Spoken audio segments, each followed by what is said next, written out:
ที่ท่านผู้ชมทุกท่านนะวันนี้พบกับข้าพเจ้ากรกันสัญญาบ้านเราก็คือโซนนี้ก็คือบรรยากาศของทริปท่องเที่ยวกรุงเทพมหานครเนี่ยจังหวัดจันทบุรี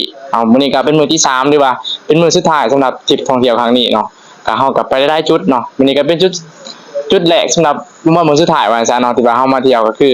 วัดเขาสุกิมอยู่จังหวัดจันทบุรีเนาะซึ่งมันก็มีนักท่องเที่ยวหรือว่าลูกค้าที่สนใจปุ๋ยเก่าเกษตรนาโนแต่ก็ยังมีคณะของบริษัทเนาะเพิ่นก็เดินทางมาเที่ยวกับเฮาครั้งนี้เนาะวันนี้เองข้าพเจ้ายังได้รับเกียรติจากเพิ่นเป็นทั้งคณะของบริษัทและก็ทั้งเป็นตัวแทนปุ๋ยเก่าเกษตรนาโนได้ใหญ่เนาะที่ว่าเพิ่นก็มาเที่ยวกับเฮาครั้งนี้เนาะข้าพเจ้าจะมาสัมภาษณ์ความรู้สึกว่ามีความรู้สึกแนวใดเนาะที่ว่ามาเที่ยวกับเฮาครั้งนี้เนาะสวัสดีจ้ะแนะนำชื่อเจ้าสบายดีเนาะค่ะพระเจ้าชื่อว่ากองแก้วอินทราศรีมาจากบ้านนาเล็กเมืองละแขงสารวันเนาะก็เป็นตัวแทนขายปุ๋ยรายใหญ่ของแขงสารวันเนาะโดยเนาะสำหรับการทริปท่องเที่ยวทริปนี้เนาะกะความตื่นเต้นและก็ภาคภูมิใจ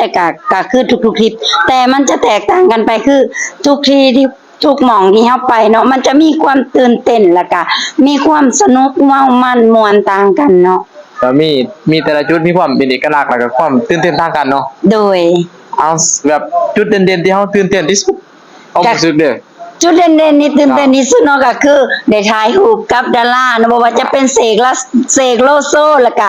วิทย์ไฮเปอร์แล้วก็ฮอน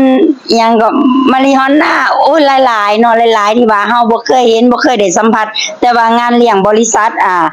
พัสโกไวเวิร์ดของประเทศไทยเมื่อคืนนี้เฮาได้ร่วมกับเนาะก็สุดยอดตื่นเต้นเนาะมีความสุขคืนนี้เฮาก็ไปงานกินเลี้ยงเนาะมีคอนเสิร์ตต่างๆมื้อนี้เฮามาหยังนี่มื้อนี้เนาะจะมาทำบุญเนาะทำบุญขอพรก่อนกลับเนาะก็คือเที่ยวมื้อสุดท้ายก็จากที่เฮาเที่ยวสนุกเมามันหมดแล้วเฮาก็จะขอพรก่อนกลับบ้านมาเอาบุญก่อนกลับบ้านมาเอาบุญก่อนกลับบ้านโอเคเนาะส่งท้ายอยากฝากว่าสำหรับผู้ใดอยากลองน้ำใส่ปุ๋ยน้ำเฮาหรือว่าอยากมาเที่ยวแบบเฮาจังซี่เนาะให้ทางอาจารย์ฝากผู้ที่เบิ่งคลิปของเฮาอยู่เนาะเจ้าเนาะสำหรับเนาะท่านใดที่ว่ากำลังเบิ่งคลิปอยู่ตอนนี้เนาะก็ถ้าว่าเนาะอยากมีโอกาสหรือว่าอยากได้รับโอกาสดีๆเที่ยวฟรีแบบนี้เนาะบ่มีหยังหลายเพียงแต่ทานเนาะลองซื้อปุ๋ยเก่าเกษตรนาโนของเฮาไปใช้ให้พืชงามพืชดีแล้วยังมีสิทธิ์ยังมีโปรโมชั่นเที่ยวฟรีกับบริษัทของพวกเฮาได้ตลอดเนาะถ้าสนใจเนาะติดต่อหาข้าพเจ้าได้เลยอยู่ที่เบอร์ 98088141เนาะโอเคเข้าใจหลายๆเจ้าเลย